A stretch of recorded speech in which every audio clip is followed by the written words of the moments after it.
Selamat datang di podcast Pendidikan Al-Karim, the best education for the best generation.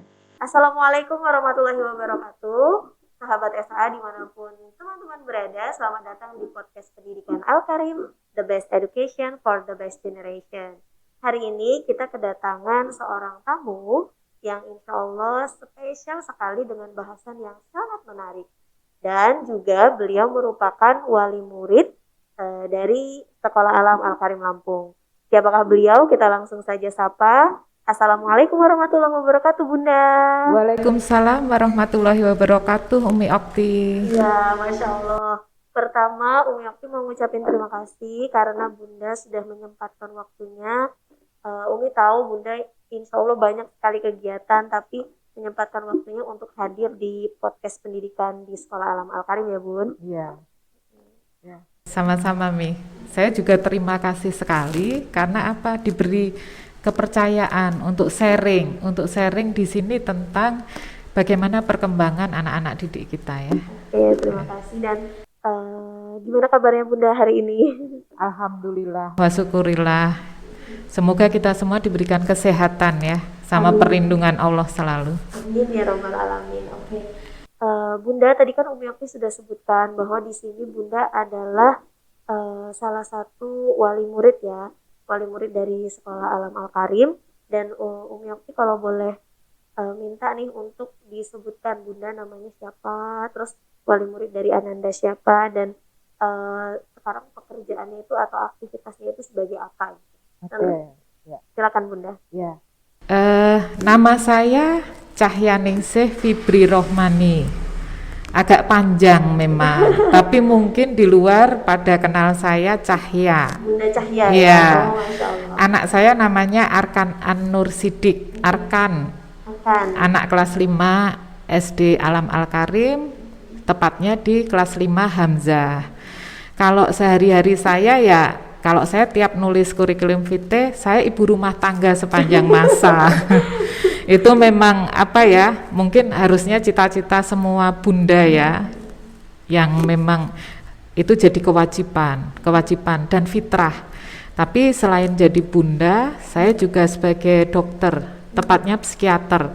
Jadi dari dokter umum saya ngambil spesialisasi bagian kedokteran jiwa. Dan sekarang saya tugas di Rumah Sakit Jiwa Provinsi Lampung. Mungkin di daerah Kurungan Nyawa ya, Gedung Tataan. Sambil kalau malam saya batasin juga praktek. Mungkin itu sehari-harinya saya. Oke, Masya Allah. Jadi tadi Bunda ini ibu rumah tangga, tapi punya profesi. Karena ibu rumah tangga itu adalah apa tadi Bun?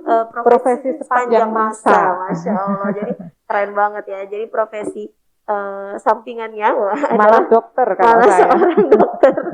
Oke, jadi dari dokter umum kemudian mengambil spesialisasi Kedokteran kedokteran jiwa. Masya Allah. Yang kemudian disebut dengan psikiater ya Bun. Ya? Kalau bedanya sama psikolog tuh apa ya Bun? Oke. Kalau psikiater dia basicnya dokter. Kemudian dia ngambil spesialisasi lagi, jadi dokter 6 tahun sekolah, kemudian ngambil spesialisasi lagi mirip dengan penyakit dalam, ilmu kedokteran anak atau kandungan gitu, kurang lebih 4-5 tahun. Itu psikiater, jadi basicnya dokter. Kalau psikolog, dia basicnya lebih ke arah humaniora, jadi dia mempelajari hubungan antar manusia. Jadi dia bukan masalah pengobatan, jadi nanti lebih ke arah kalau masih gangguan jiwanya ringan, kayak sulit tidur, cemas, mungkin ada tantrum pada anak, itu bisa ke psikolog. Dan biasanya psikolog pun yang klinis, yang memang bergerak di bidang psikolog itu juga sudah ada profesi ya. Jadi dia juga menjurus, ada ke pendidikan, ke klinis. Biasanya mereka sudah berpikir, udah ini nggak bisa kalau hanya konseling atau psikoterapi, mereka akan merujuk ke kami. Karena pasien dibutuhkan obat. Jadi mungkin itu bedanya Umi. Oke, Masya Allah Umi Okti selama ini hanya tahu psikolog, psikiater, kirain sama ide, ternyata ada perbedaannya ya Bun ya? Bedanya dasarnya ada. Iya, Oke. Masya Allah. Tapi kami kolaborasi ya Mi. Jadi kami bukannya terus berantem, bukan. Jadi kalau di rumah sakit jiwa itu kita nangani pasien juga kita minta bantuan psikolog gitu. Oke. Berkolaborasi ya Bu, Iya, antara psikolog heeh. dan psikiater. Gitu teman-teman ya, kalau yang belum tahu. Oke, nah di sini kan Bunda selain sebagai seorang psikiater, tadi juga Bunda sebagai seorang wali murid ya Bun, dari Iya, salah satu heeh. siswa kita namanya Ananda Arkan dari kelas 5. Nah kalau boleh tahu nih Bun, selama 5 tahun mungkin ya kurang lebih di Sekolah Alam Al-Karim, apa sih yang kemudian perkembangan gitu yang didapatkan oleh Ananda Arkan baik secara akademik maupun non akademik, yang tentunya ini juga merupakan kolaborasi ya Bun, dari pendidikan di rumah tentunya dengan pendidikan di sekolah. Oke, ya. Selama 5 tahun di Al-Karim, kalau Arkan sendiri, saya lihat pesat ya, karena saya memilih Al-Karim juga melalui tidak sekedar ikutan teman. Jadi terus terang mungkin dulu saya pernah itu hanya 2 hari duduk di dalam mobil melihat interaksi murid dan anak-anak didiknya dengan fasilitator itu, bagaimana mereka pagi-pagi main itu ya, kayak apa di depan sekolah SD itu permainan tradisional. Kemudian saya lihat mereka, saya sempat turun untuk ngintip ke dalam. Ternyata mereka berbaris dengan tertib, walaupun saat itu saya lihat nggak pakai seragam tapi tertib ya gitu. Kemudian saya coba tanya sana sini. Jadi saya lihat, saya sesuaikan dengan kepribadian anak saya, karakter sebenarnya. Jadi saat itu saya masukkan ke Al-Karim karena karakter Arkan. Dan alhamdulillah kalau secara akademis juga, karena proses belajar mesti akan meningkat ya, tapi kan sesuai bakat. Kalau untuk non akademis, Arkan ini kan anaknya lebih ke arah melo, diem ya, tapi dia memang lebih ke arah thinking, berpikir analitis gitu. Dan dari anak yang pemalu, diem, alhamdulillah berani untuk tampil gitu. Jadi memang ada kemajuan, dan saya pikir untuk Arkan memang tepat di sekolah Al-Karim. Alhamdulillah sejauh ini bagus Umi. Alhamdulillah. Dan terima kasih juga buat semua fasilitator Al-Karim. Sama-sama Bunda, Ya. Masya Allah. Tadi kalau boleh Umi rangkum ya teman-teman sahabat SAA, jadi Bunda ini memilih Sekolah Alam Al-Karim itu berdasarkan riset kecil-kecilan ya Bun, yang Iya. Bunda lakukan. Jadi Bunda katanya sempat duduk di dalam mobil 2 hari untuk mengamati bagaimana interaksi antara fasilitator atau guru dengan siswa-siswanya, dan kemudian sedikit kegiatan apa sih yang dilakukan gitu ya Bunda ya. Oke, dan kemudian disesuaikan dengan karakter dari Ananda Arkan sendiri, sehingga beliau kemudian memilih Al-Karim yang insya Allah tepat untuk Ananda Arkan. Masya Allah, terima kasih ya Bunda ya. Oke, selanjutnya nih Bun, selain tadi sebagai seorang Bunda ya, seorang ibu sepanjang masa, kemudian seorang wali murid, di sini kan kita ke profesi Bunda yaitu seorang psikiater. Nah menurut Bunda, ada nggak sih pengaruh kejiwaan gitu? Nah ini kita mulai menjurus ke tema kita ya Bunda, yaitu bahaya gadget dan pornografi teman-teman. Ada nggak sih pengaruh kejiwaan gitu dari keseringan menggunakan gadget saat belajar gitu? Pasti ada Mi ya. Hanya yang harus kita ingat sekarang, kita hidup di era digital loh. Era digital di mana anak-anak kita sekarang, termasuk anak saya, itu disebut anak milenial, atau kalau sering dibaca itu generasi Z, Generasi Z ya. atau Google Kids. Google Kids ya. Di mana ketika anak kita lahir, dia itu sudah terpapar internet, udah langsung difoto sama ibunya sama ayah bundanya, dikirim ke sosmed, itu udah terpapar internet loh dari sejak lahir. Dan ini tidak bisa disangkal, tidak bisa dipisahkan. Nah, internet sendiri atau gadget itu membawa dampak juga, baik positif maupun negatif. Dampaknya banyak, dan tergantung kita mau ambil yang manfaat atau yang merugikan. Kalau manfaat banyak ya Mia, kita bisa sosialisasi jelas, memudahkan pekerjaan kita. Karena kalau dulu kita harus buka laptop dulu, harus baca buku-buku textbook, sekarang kita bisa langsung browsing.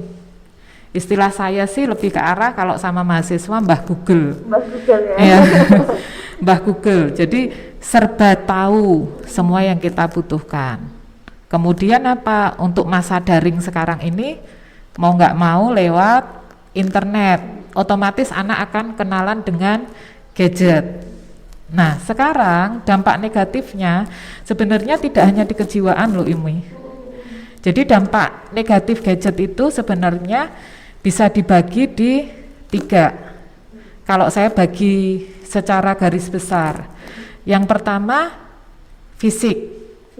Karena kita main gadget tuh Mi. Main gadget itu kan otomatis postur kita gini terus ya. Iya. Itu penelitian, itu perubahan postur terjadi. Dan iya, mungkin kita berjam-jam gini ya. Kemudian apa? Ada namanya penyakit namanya computer vision syndrome. Computer vision syndrome. Iya, jadi sekumpulan gejala yang terjadi karena kita kelamaan ngelihat vision ke ini apa namanya layar, apapun itu, layar laptop, PC ataupun HP gadget. Itu kita sering pening, sering nggak Mi? Pening, Iya. matanya merah, kemudian ngerasa gatel, kemudian apa? Mungkin kita jadi pundak kita pegel itu. Belum nanti kalau pakai kursor. Jadi kalau pakai kursor kan sering cetak-cetik. Ini bisa loh terjadi gangguan saraf di pergelangan tangan. Itu bisa.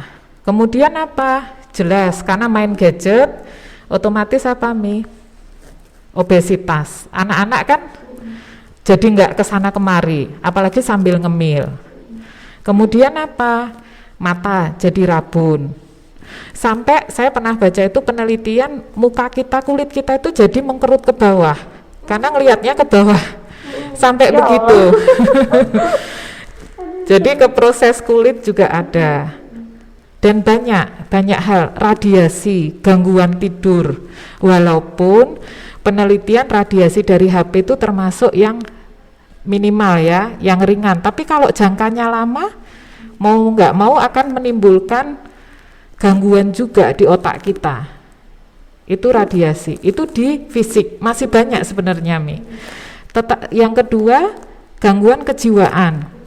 Anak-anak yang biasa pakai gadget yang berlebihan itu akan sering jadi apa ya? Dia akan isolasi.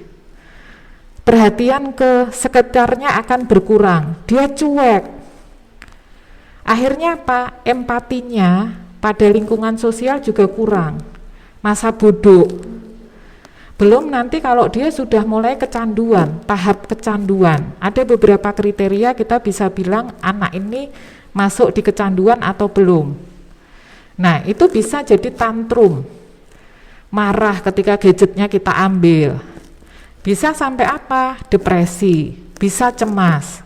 Banyak hal Mi. Belum bentrok antara anak dengan orang tua. Nah, yang ketiga sosial. Otomatis apa? Karena kebanyakan main gadget, konsentrasi belajar turun, akhirnya performan belajarnya berkurang. Itu bisa. Sebenarnya banyak kalau mau dirinci satu-satu, tapi mungkin itu sebagian besar Mi. Oke, Masya Allah. Jadi kalau jawaban dari pertanyaan tadi, ada nggak sih pengaruh kejiwaan? Jelas ada ya. Jelas ada, jelas bahkan tidak ada. hanya di situ, tapi tadi ada 3 aspek. Yang pertama ada fisik ya, Bu. Iya. Kemudian ada Psikologis psikologi atau jiwa. dan juga kemudian sosial. Iya. Yang tadi sudah dibahas cukup lengkap sama Bunda, tapi kata Bunda sih harusnya lebih banyak lagi tadi dampaknya. Nah, tapi memang tadi tuh kita bahas ya bahwa anak-anak itu sekarang merupakan anak-anak milenial atau generasi Z ya Bunda, Iya. yang memang ketika mereka lahir mereka itu sudah hidup di zaman internet ya Bunda ya. Iya. Gitu. Jadi memang tidak bisa dipisahkan, hanya tinggal bagaimana kita membimbing anak kita supaya bijak ya Bun untuk menggunakannya, apakah itu kemudian bermanfaat atau tidak bermanfaat, seperti itu ya Bunda ya. Nah, kita kembali ke masa daring ya Bun. Sekarang kan memang kita masih PPKM, mau nggak mau dengan keadaan seperti ini kita harus belajar via gadget ya Bun, atau via internet. Nah, menurut Bunda efektif atau tidak sih gitu kita belajarnya itu melalui internet gitu atau melalui gadget? Oke. Jadi sebenarnya pembelajaran via gadget atau via internet itu sebenarnya tergantung kita, Mi. Hanya memang kalau mau diukur secara apa ya, kita nalar kita aja deh, tetap akan lebih efektif secara luring atau secara tatap muka. Karena apa? Nggak semua hal itu bisa disampaikan lewat daring. Seperti mau menjelaskan apa ya tentang langsung aplikatif, mesti akan lebih susah secara daring. Hanya ini butuh kreativitas kita sebenarnya. Jadi kalau saya lihat ya, dan ini sebenarnya keluhan banyak orang tua, ketika dibikin daring, mereka kesannya kok malah hanya ngerjain tugas ya, tidak ada yang apa ya, tambahan atau apa, ini kok ngerjain tugas.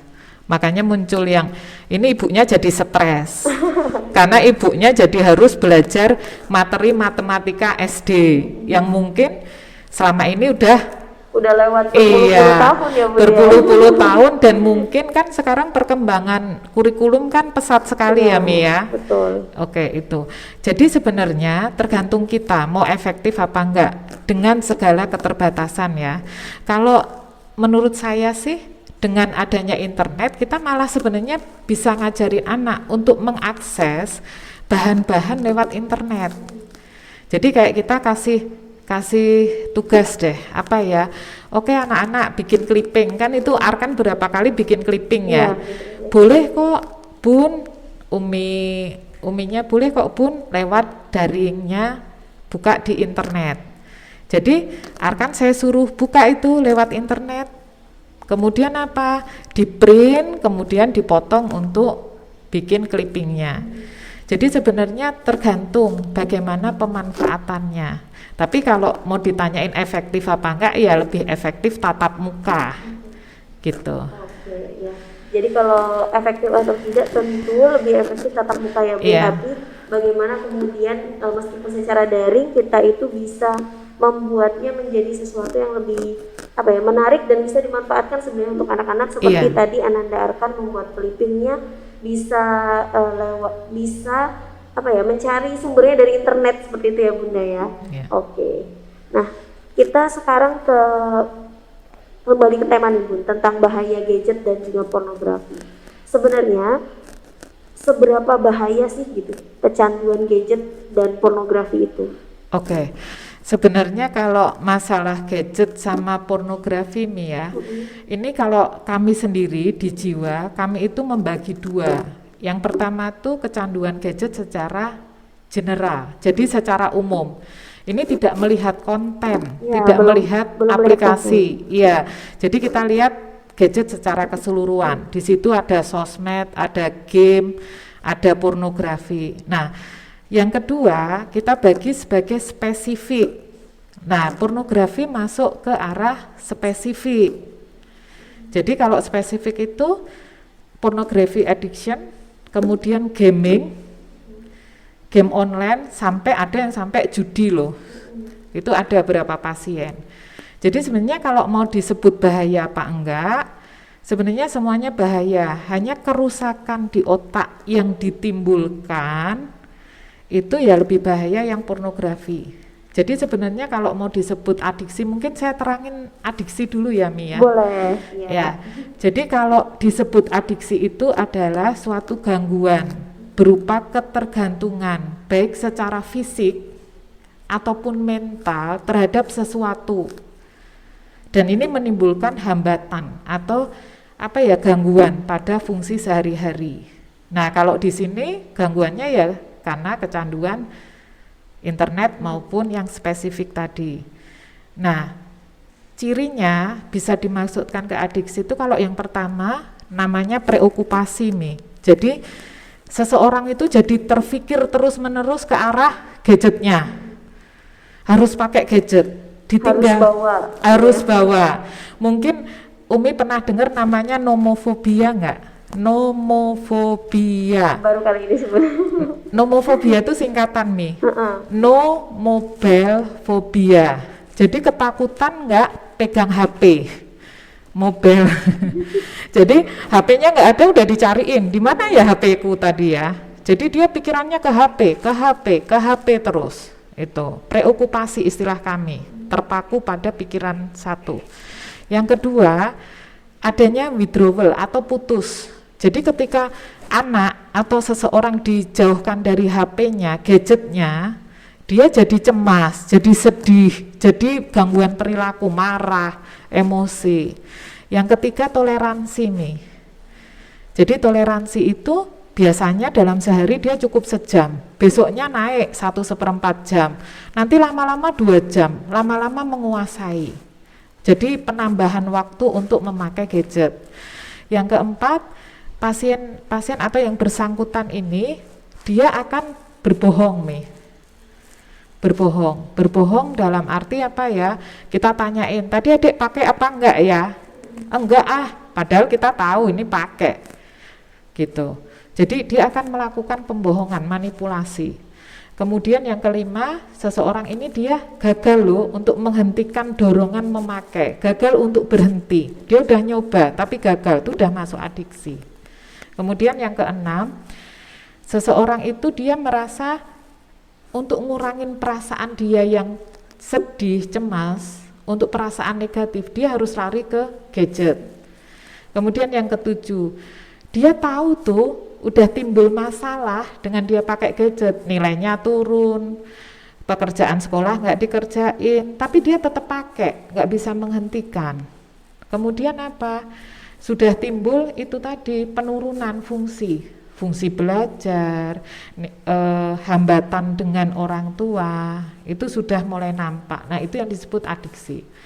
Nah sekarang itu bikin kerusakan nih. Jadi otak kita itu ada namanya korteks, tepatnya prefrontal cortex. Nah ini bedanya manusia dengan makhluk hidup yang lain loh Mi. Jadi sepintar apapun hewan, orang hutan atau marmut itu nggak dikasih Allah PFC. Iya. Jadi PFC atau prefrontal cortex ini buat kita untuk mengontrol diri, untuk belajar, untuk mempersepsikan istilah kami. Nah ini kalau kita sudah kecanduan, ininya yang dirusak. Jadi malah kalau internet adiksi atau adiksi gadget, itu kerusakannya mirip kerusakan pakai narkoba Mi. Iya, itu kerusakannya mirip kerusakan pakai narkoba. Nah pornografi lebih dari itu. Jadi kalau istilahnya kalau pornografi itu kayak mobil Mi, melaju kencang, nabrak langsung tembok. Jadi bisa dibayangin kerusakan otaknya ya, jeder kan langsung rusak. Itu pornografi. Malah disebut narkolema. Mungkin baru dengar juga ya. Narkoba lewat mata. Jadi kadang-kadang orang tua, anakku nggak main keluar, nggak bakalan ketemu narkoba. Di rumah dikasih wifi, nggak diawasin penggunaan gadgetnya, internetnya. Padahal kerusakannya kalau udah ke pornografi lebih rusak daripada pakai narkoba. Kalau yang gadget, internet adiksi sama dengan pemakaian narkoba. Kalau sudah sampai adiksi ya Mia, itu. Jadi itu sebenarnya. Ya Allah, subhanallah, itu mengerikan ya teman-teman ya, sahabat SA. Jadi tadi bagi seseorang itu bisa disebut adiksi dengan beberapa tahapan ya Bu ya. Tadi ada banyak tahapan dari preokupasi. Aduh mohon maaf ya istilahnya sulit. Preokupasi sampai kemudian dia itu yang terakhir apa Bun? Terakhirnya dia udah mulai ada memang gangguan. Sekolah turun, hambatan di pekerjaan, dan lain-lain gitu. Dan dia sudah tahu bahwa itu mengganggunya atau menimbulkan masalah dan dia mau berhenti tapi sulit ya. Sulit. Ada kegagalan untuk berhenti. Ada kegagalan untuk berhenti. Dan juga tadi Bunda menyebutkan bahwa kalau kecanduan gadget dan pornografi itu, kalau gadget itu umum ya Bunda ya, secara general. Nah, spesifiknya itu ada kecanduan pornografi, kecanduan game, dan juga lain-lain. Nah, begitu teman-teman, dan ternyata kerusakannya bagi otak itu sangat berbahaya. Tadi kalau Bunda tuh mengibaratkan seperti mobil yang melaju kencang karena pornografi, kemudian langsung menabrak tembok. Nah, itu kerusakan mobilnya seberapa parah ya. Nah, itu seperti itulah kecanduan pornografi berbahayanya, sangat berbahayanya bagi otak kita ya Bunda ya. Oke, subhanallah ya Allah, semoga terhindar ya. Oke, nah kalau tadi berarti kalau misalkan kita ukur gitu Bun, mana sih yang lebih bahaya, kecanduan gadget atau pornografi itu bisa diukur atau memang sama gitu Bun? Sebenarnya kalau pengukuran itu kan sebenarnya kita di kedokteran itu kan semakin tinggi alat ya, sekarang canggih, hanya kalau di Lampung keterbatasan. Jadi untuk melihat kerusakan otak seberapa banyak, yaitu ada beberapa alat nih. Oh, ada alatnya ya Bunda? Ada sebenarnya, kita pakai imagingnya bisa gitu. Atau kita cek di neurotransmitternya. Jadi yang bikin kecanduan itu ada namanya di area korteks itu ada namanya dopamin. Kalau orang bilang itu hormon kesenangan, hormon bahagia, dopamin. Itu yang terganggu, itu bisa dicek nih. Dan memang dari beberapa penelitian, pornografi kerusakannya lebih parah daripada yang internet addiction. Itu. Ya, jadi pornografi itu kalau misalkan kita mau ukur ya Bunda ya, ternyata itu lebih parah kerusakannya daripada gangguan internet atau adiksi internet atau gadget secara umum ya Bunda ya. Gitu. Dan tadi kalau Umi Okti juga tangkap ada sebutan narkolema, narkoba lewat mata, dan ternyata itu tadi Bunda mengatakan anak saya tidak keluar gitu, tidak ada insya Allah tidak terkena narkoba gitu secara yang diminum ataupun disuntik dan lain-lain, tapi ternyata ada narkoba lewat mata, yaitu si pornografi tadi ya, dan itu sama-sama berbahaya ya Bunda ya. Nah, ini mungkin melenceng dari pertanyaan yang sudah Umi kasih ya Bunda. Nah, ini Umi mau tanya, bisa nggak sih kemudian seseorang ya Bun, yang atau anak-anak ataupun dewasa yang sudah kemudian terpapar pornografi dan mungkin dia punya keinginan untuk sembuh gitu ya Bun, nah itu bisa sembuh, pulihnya itu apakah bisa 100% atau bagaimana Bun? Karena kan memang otaknya sudah rusak ya Bun, maksudnya ada kerusakan gitu, dan apakah bisa sembuh atau bisa kembali normal gitu? Oke, sebenarnya tergantung derajat keparahan dari pornografinya atau internet adiksinya. Sebenarnya mirip dengan narkoba Mi. Narkoba itu kalau dia tingkat pemakaiannya masih hanya sekedar situasional, kadang-kadang atau pas rekreasional ketemu dengan teman, baru nongkrong, baru pakai sabu atau minuman keras, itu insya Allah kembali pulih seperti semula itu bisa. Tapi kalau sudah merusak selnya, itu yang ya harus diusahakan.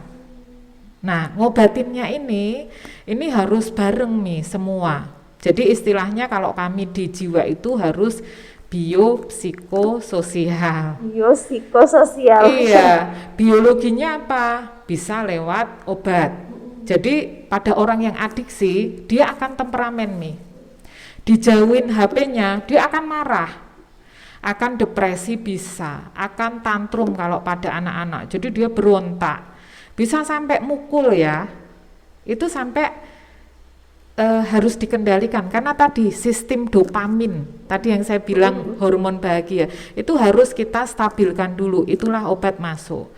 Belum manajemen gaya hidup sehatnya, biasanya kita alihkan untuk olahraga. Jadi mungkin olahraga itu itu kalau kita 30 menit aja ya, medium exercise kayak jogging, bersepeda, berenang, yang nggak usah kayak atlet lah. Otak kita tuh ngeluarin morfin loh Oh, Masya Allah ya Bun. Jadi Allah itu kasih morfin, namanya endorfin, endogen morfin, itu yang bikin kita rileks. Kemudian pola makan, kemudian waktu tidurnya, istirahatnya kita atur, itu biologinya. psikologisnya nanti ada beberapa hal namanya kita sebut psikoterapi. Jadi mirip konseling tapi dia ada tekniknya. Kita bertahap, kita lihat dulu dia kecanduannya itu sebabnya apa sih? Karena sebab adiksi itu banyak Mi, dari dirinya sendiri, faktor internal, kemudian faktor luarnya apa kita lihat. Nah itu kita bertahap, itu psikologis. Nah yang sosial mau nggak mau melibatkan keluarga, jadi harus ada kesepakatan dan keluarga, apalagi anak nih. Anak ini kalau di jiwa ya, di psikiatri itu tidak bisa dilepas dari lingkungannya. Jadi kalau kita ngobatin anak di jiwa, orang tua itu juga harus berubah loh Mi. Dan ini harus bareng, komprehensif, holistik. Jadi itu, kalau tingkat nanti istilah kami prognosis ya, perkiraan ke depannya bagus apa enggak, itu nanti kita lihat derajat keparahan karena tiap pasien akan berbeda. Jadi mungkin itu Mi. Oke, Insya Allah ya teman-teman, sahabat SA ini menarik banget. Oh Yokti jadi apa ya, tambah ilmu ya Bunda, terima kasih banyak. Jadi kalau tadi boleh Yokti rangkum, bisa nggak sih orang yang kecanduan gadget atau pornografi lebih khusus itu bisa sembuh atau enggak gitu, atau bisa kembali normal atau enggak, itu tergantung dengan tingkat kecanduannya gitu. Kalau misalkan dia yang hanya sesekali ya Bunda ya tadi, atau sesekali saja, itu insya Allah bisa ya Bun kembali normal. Tapi kalau dia memang sudah sampai tahap kalau dijauhkan dari gadget dia tantrum, dijauhkan dari gadget dia kemudian memberontak dan lain-lain, maka itu harus diobati secara komprehensif atau secara keseluruhan. Kadang dirawat inap loh Mi. Ada yang sampai dirawat inap ya teman-teman. Jadi harus pengubahan banyak psikososial. Jadi biologinya harus diobati secara biologisnya, secara tubuhnya gitu ya teman-teman. Harus kemudian psikologinya juga dan sosialnya juga. Dimana kalau untuk anak nih, kalau kita kan di sekolah Alam Al-Karim anak-anak ya Masian ya Bunda ya, wali murid siswa masih usia TK, SD, SMP, berarti orang tuanya itu harus berubah juga gitu ya Bunda. Dan terutama mungkin penerimaan ya Bun. Karena kadang pernah nih kalau Yokti ini ya, ada mungkin siswa atau orang siswa di luar gitu ya, mungkin kecanduan atau anak lah, itu kita harus menerima bahwa oh anak saya mungkin kecanduan, bagaimana kemudian saya harus berubah juga gitu ya Bunda ya. Jadi maksudnya menerima ya Bun, jadi jangan bukan enggak anak saya enggak gitu ya Bunda ya. Iya betul. Gitu, jadi supaya bisa sama-sama berubah ya Bunda. Iya betul. Insya Allah. Terima kasih banyak Bun. Oke, nah kalau tadi tentang apakah pasien itu bisa atau seseorang yang kecanduan itu bisa sembuh atau tidak. Nah sekarang kalau Umi tanya nih Bunda kan sebagai seorang psikiater di Rumah Sakit Jiwa Daerah Lampung ya Bunda ya, di Provinsi Lampung. Nah kalau pengalaman Bunda sebagai seorang dokter atau sebagai seorang psikiater, pernah nggak sih ada menerima pasien gitu kecanduan pornografi atau kecanduan gadget yang parah banget gitu Bunda? Di rumah sakit gitu yang kemudian ke sana gitu untuk mengadukan ke Bunda lah gitu menjadi pasien Bunda. Ada beberapa tapi memang biasanya sudah istilah kami jadi komorbid. Jadi komorbid itu dari satu pasien itu ada internet adiksinya atau pornografi adiksi bareng dengan penyakit lainnya. Akhirnya muncul namanya depresinya juga dominan sekali. Atau sebelumnya sebenarnya dia udah gangguan jiwa nih. Seperti apa ya, memang dia ada namanya kecemasan. Karena dia lari dari kecemasannya, tadi mengurangi perasaan negatifnya, dia lari ke arah pemakaian gadget, akhirnya bareng. Dan itu biasanya memang kita harus lihat dan kombinasi terapinya seperti apa. Kalau yang paling parah itu saya pernah dapat mahasiswa yang sulit, dia kuliahnya di bagian komputer, dia pemrograman teknik informatika mungkin ya kalau nggak salah ingat saya. Jadi dia sadar, saya harus berhenti dok, saya harus berhenti, saya nggak mau. Saya udah mulai bangun tidur yang saya cari gadget. Terus gadget saya ketinggalan, saya rela balik pulang ke rumah hanya untuk ngambil. Karena dia anak informatika, dia harus langsung buka, oh saya udah adiksi. Akhirnya apa? Dia harus dihentikan. Padahal penghentian salah satunya mengurangi durasi dari penggunaan gadget. Yang ini jadi nggak gampang, dia kuliah harus gunain itu. Dia setiap hari harus buka dan akses internetnya besar. Nah itu mungkin yang saat itu saya lihat paling sulit. Paling sulit ya Bunda. Karena apa? Harus kompromi dengan dia, kompromi dengan sekitarnya. Jadi sampai karena dia mahasiswa, saat itu saya minta tolong, kamu punya teman deket nggak waktu kuliah? Punya dok, boleh ajak ketemu kita bareng-bareng. Kemudian saya minta untuk jadi pengontrol juga. Karena kalau di rumah mungkin bisa, karena orang tuanya tahu.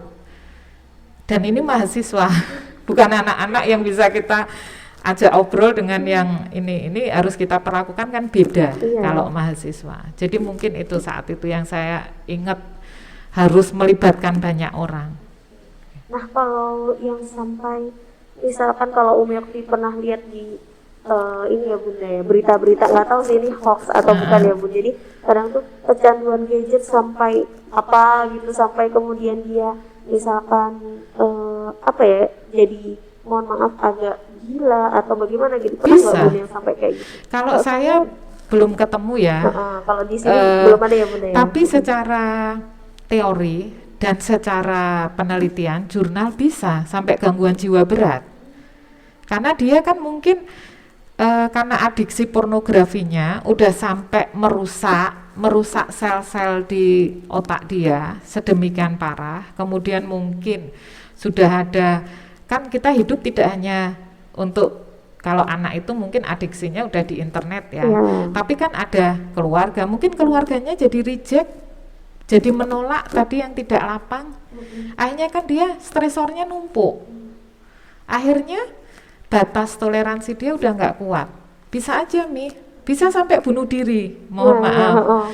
Jadi bahayanya gadget itu bisa bikin emosi, bisa bikin meniru kan apalagi kalau idola.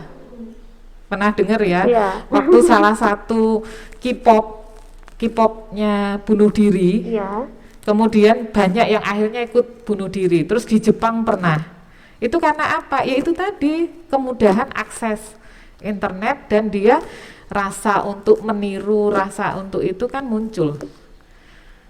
Itu bisa bisa ya, itu yang paling parah bisa sampai bunuh diri, bisa gangguan jiwa berat bisa. Hanya kalau saya belum pernah ketemu ya gitu. Yang paling berat tadi yang sampai dia depresi, dia kuliah di teknologi informasi dan bagaimana nih dia harus mengurangi itu ya Bunda ya. Oke, nah mungkin ini terakhir ya Bunda ya. Nah tips dari Bunda nih selaku psikiater ya Bunda ya, supaya kita tadi kita sudah sampaikan di awal ya bahwa kita tuh hidup di zaman milenial di mana memang semua hal itu bisa diakses dengan internet dan tinggal bagaimana kita menjadikan internet ini sebagai sesuatu yang bermanfaat atau merugikan. Nah, tips dari Bunda nih supaya kita itu terhindar dari dampak negatif gadget atau kemudian terhindar dari pornografi, mungkin lebih spesifiknya. Jadi ada dua, gadget sama pornografi Bunda. Yang pertama, kalau ini lebih khusus ke anak ya. Iya, boleh. Mungkin ya Mi ya. Jadi mungkin yang pertama, kalau kita menjumpai anak kita, aduh kok diagnosis dokternya atau psikolognya udah mulai adiksi. Satu, lapang dulu. Jadi jangan denial, jangan nyangkal. Enggak lah, salah itu dokternya, salah tuh psikolognya. Jadi lapang dulu, karena ketika ke lapangan, berlapang hati menerima kondisi buah hati kita akan lebih enak untuk melakukan tahap berikutnya. Kemudian yang kedua, kita harus mulai integritas dari orang tua sendiri harus bagus, harus konsekuen. Jadi ingat loh, kita role model. Role modelnya apa? Buat anak-anak kita. Kita sendiri nyuruh anak-anak kita harus batasin gadget. Tapi bundanya main sosmed terus. Anak kita baru makan, bundanya tetap jawabin. Tapi kecuali saya ya Mi. Saya bisa Mi, baru makan ada telepon dari rumah sakit saya harus angkat. Iya. Jadi itu tadi harus konsekuen dan integritas. Kemudian tegas pada anak. Tegas itu bukan keras Mi. Jadi kita kalau memang sudah membatasi, komunikasikan dengan anak. Dan ini butuh kelekatan yang bagus Mi. Jadi keluarga itu harus saling support, komunikasinya harus bagus. Tapi kalau orang tuanya sekarang kan eranya kerja ya, apalagi kalau bundanya kayak saya juga kerja. Mungkin rumah itu, mohon maaf kalau saya bilang, kadang-kadang rumah itu jadi mirip terminal atau mirip halte bus atau hotel. Pagi bangun tidur kita makan bareng, habis itu ayah bundanya kerja, anak sekolah, pulang udah sore, say hello aja, tidak pernah duduk untuk ngobrol, untuk bercanda, tahu-tahu tidur. Kan hanya mirip halte atau hotel atau terminal. Nah itu komunikasinya harus bagus. Dan perlakukan anak, sebenarnya untuk komunikasi dengan anak tergantung usia Mi. Ketika anak dengan remaja udah beda Mi. Kalau remaja kita lebih ke arah sahabat, kita ajak sharing. Jadi ketika anak kita ada sesuatu kayak buka gadget tuh, kemudian lihat gadgetnya dia bingung, Bun ini apa? Dia akan ke kita dulu, bukannya browsing nggak keruan. Itu, jadi komunikasi. Kemudian apa? Komunikasikan tentang manfaat gadget. Jadi kalau sudah ada yang adiksi, sebenarnya bukannya menyetop total loh, tapi mengurangi dampak dari gadgetnya. Kita durasi. Sekarang ini kalau WHO ya Mi, 2 tahun, anak sampai usia 2 tahun nggak boleh dipegangin HP ya. Jadi nggak boleh, namanya screen time, durasi melihat layar. Itu sampai 2 tahun 0. Disarankan, sebenarnya nggak boleh. Kemudian 2 tahun sampai 4 tahun itu 1 jam. Jadi berkembang 1 jam dalam 24 jam ya Mi. Bukan 1 jam nanti malam 1 jam lagi. Enggak. Kemudian kalau udah usia-usia 5 tahun itu mulai 1,5 jam. Nah lebih dari 5 tahun, 6 tahun ke atas 2 jam untuk anak remaja. Dan itu kita harus tegas. Kemudian kita ajarin loh bagaimana ini loh nak yang bermanfaat buat kamu ini. Terus mengoperasikannya seperti apa, nanti rusak kalau enggak di ini juga ya. Kemudian filter aplikasi, inget tuh.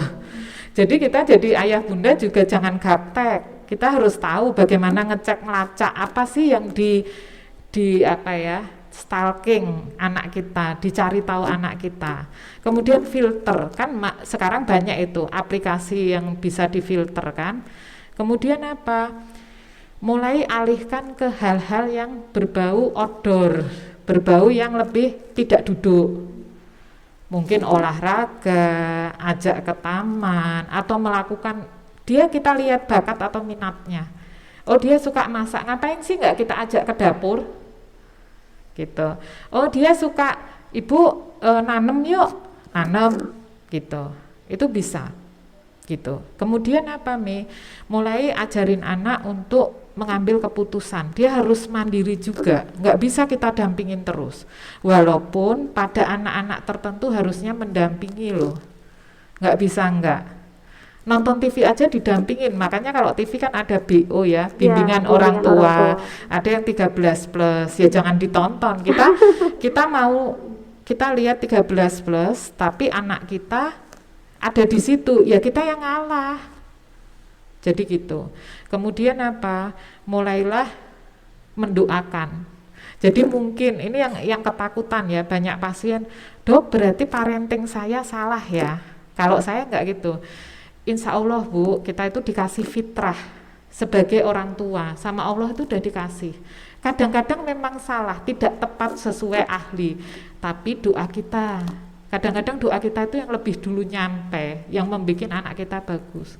Jadi doakan dia, kan ada itu sebenarnya ya doa ya, dari pandangan mata, dari itunya bisa, mungkin itu Mi. Tapi satu dulu, dari orang tua dulu harus konsekuen, itu dulu. Terima kasih banyak Bunda ya. Jadi tadi tips dari Bunda Arkan ada beberapa hal, tapi yang Umi tangkap yang pertama itu tadi adalah ke lapangan. Ya, jadi orang tua, guru mungkin juga di sekolah ya, harus sama-sama lapang menerima jika memang ananda tersebut sudah terpapar kecanduan gadget atau pornografi. Sehingga dengan kalau kita lapang, maka kita bisa berpikir ya Bun, apa yang kemudian harus dilakukan gitu. Jadi enggak menolak gitu. Kalau menolak malah akan menjadi oh enggak, anak saya tidak seperti itu. Dan kemudian tadi banyak ada tegas, ada kemudian berkomunikasi dengan anak, ngobrol, kemudian konsekuen, dan kemudian kita berikan arahan tentunya. Dan yang terakhir tadi ada didoakan ya Bun, karena sehebat apapun ilmu parentingnya, tetap seorang ibu, doa ayah itu adalah yang paling insya Allah mustajab ya di hadapan Allah Subhanahu Wa Taala untuk anak-anaknya. Masya Allah, terima kasih banyak Bunda sudah menyempatkan waktunya hari ini. Sekali lagi semoga ilmu tadi ya tentang bahasan kita yaitu tentang bahaya gadget dan pornografi itu bisa bermanfaat untuk bunda-bunda atau ayah-ayah di Sekolah Alam Al-Karim, pada khususnya guru-guru juga di Sekolah Alam Al-Karim, dan umumnya untuk sahabat SAA dimanapun mereka berada. Amin. Ya, terima kasih banyak ya Bunda sekali lagi. Oke, sahabat SAA, kita sudah sampai di penghujung acara nih. Umi Okti dan juga Bunda Arkan mohon maaf apabila terdapat kesalahan, dan kepada Allah tentunya kami mohon ampun. Kita akhiri ya Bunda. Iya. Ya, sahabat SAA dimanapun berada, kita akhiri podcast hari ini. Wassalamualaikum warahmatullahi wabarakatuh. Waalaikumsalam.